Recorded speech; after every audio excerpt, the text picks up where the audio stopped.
Ngayong araw nga pala guys, maaga kaming gumising ni Kuya Dog. Pupunta kasi kami ng sementeryo para mag-jogging. Kailangan na kasi namin pangalagaan ang aming katawan para sa darating na panahon. Sa tagal nga pala namin walang exercise, mabilis kami napagod. Pagkatapos nga pala namin mag-jogging, nakikain kami dito sa mga nagsusumba. So paano guys? Tara!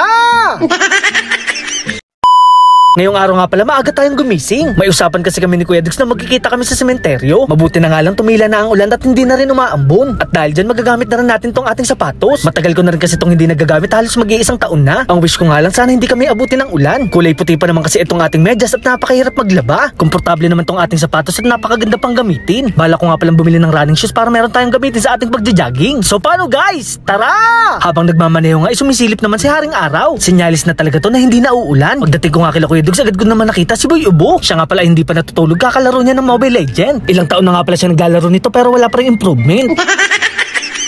At dahil dyan, nakaready na nga pala si Kuya Dog. Nagbaon pa nga siya ng paborito niyang tumbler. Buong akala ko nga, kilala ko na si Kuya Dogs. Napakabait niya kasi dahil may sinabay siyang estudyante. Anong oras na rin kasi at malapit na silang malate. Kaya naman guys, road trip na naman ang Team Dugyot. Mabuti na nga lang merong eskwelahan dito sa aming barangay. Hindi na mahirapan ng mga bata na maglakad araw-araw. Bali guys, dito nga pala kami pupunta sa Divine. Ito nga pala ay sementeryo na napakatahimik. Napakadami din pala dito nagja-jogging at nagsusumba. Bago nga pala kami tumakbo ni Kuya Dogs, kailangan muna namin mag-stretching. Ito kasi ay napaka-importante, baka mabigla ang ating mga buto-buto. Una nga pala namin ginawa ay naglalakad-lakad kami while walking. Para naman ma-relax ang ating katawan, huwag natin kakalimutan lumanghap ng sariwang hangin. Habang naglalakad nga kami, may nakita kami mga ibon na lumilipad. Ito nga pala ang sinyalis na malapit na ang tag-ulan. May nakita nga pala ako ditong puntod na maganda pa sa aming bahay. Naisip ko nga na mayaman ang nagmamay-ari nito. Iba't iba nga pala ang kanilang disenyo at napaka-eleganting tingnan. Habang tumatakbo nga ay naninibago ako sa aking katawan. Medyo may kabigatan na kasi ito at hindi na tulad ng dati. Dati nga ay kayang-kaya ko pang umikot ng 10 beses dito sa lugar. Di pa nga kami nakakatapos umikot, nakakaramdam na kami ng pagod. Buong akala ko ay matayin si Kuya Dogs. Mabuti na nga lang meron siyang dalang tumbler. May mga followers din pala tayo dito gusto magpa-picture. Katulad nga namin, sila rin ay nagja-jogging. Sila nga pala ay dumadayo pa dito para mag-exercise. At dahil napagod na kami, sumakay na kami ng e-bike. Nilibot-libot na rin pala namin ang lugar. May nakita nga pala ako ditong damuhan na pwedeng pagcampingan. Pwede rin pala dito magdala ng upuan habang nagkakape. Hindi pa nga ako nakontento at nagpatuloy pa ako sa pagtakbo. Gusto ko kasing pagpawisan dahil sa lamig ng panahon. Habang kami nga pala ay nagpapahinga, dumating naman si Boy Ubo. May nagyayaya kasi sa amin na kainan. At dahil pagod at gutom kami ni Kuya Dogs, agad kami pumunta.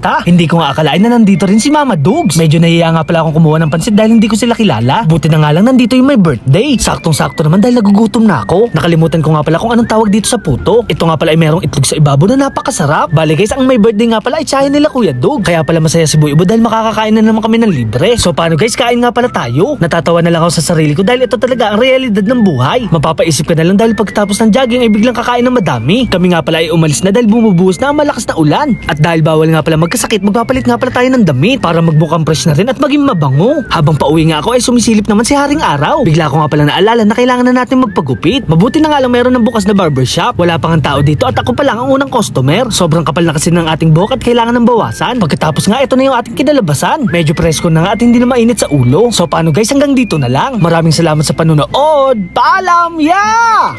May ipapakilala nga pala ako sa inyong bagong laro na kung saan napakadali lang maglaro at manalo. Ito nga pala ang PH MOBA. At tulad nga pala ng iba casino game ay dito ay napakarami ding pwedeng laruin. Dito nga lagi kong nilalaro itong Super Ace. Ito nga pala ang tinatawag na scatter. Hantayin mo lang lumabas ang 3 coins at yun nga pala ang tinatawag na scatter. Dito nga pala guys ay tataya tayo ng 200 pesos. Pagkatapos nga ipipindutin lang natin itong kulay dilaw na nasa gitna. Unang pindot ko nga ay may lumabas na agad na 120 pesos. Pagkatapos nga ay lumabas ang wild at nanalo tayo ng 200. Napakaswerte ko nga pala sa laro na to dahil lumabas ang scatter. At dahil dyan meron tayong 10 free spin. King double. Diamond 4 times. Lucky 6 times. Napakadali lang din pala dito mag-withdraw. Pindutin lang natin itong babae sa taas. Tapos withdraw. Pindutin lang natin itong plus at may lalabas na. Gamit nga pala ang Gcash at Maya ay pwede na tayo mag-withdraw. Ilalagay lang natin dito yung ating contact number at yung password. Napakadali lang din pala mag-deposit. Gamit nga lang din pala ang Maya at Gcash ay makakapag-deposit na tayo. Pwede nga pala dito mag-deposit ng 50 hanggang 50,000 pesos. Napakadali lang din pala dito mag-register. Pindutin lang natin itong register. Maglagay lang tayo ng username at password. Tapos ngayon makakapag-register na tayo. So ano pang hinahantay nyo guys? Maglaro na kayo ng PH MOBA. Paalala ko lang, bawal nga pala ito sa mga bata. Nasa comment section ko nga pala yung link.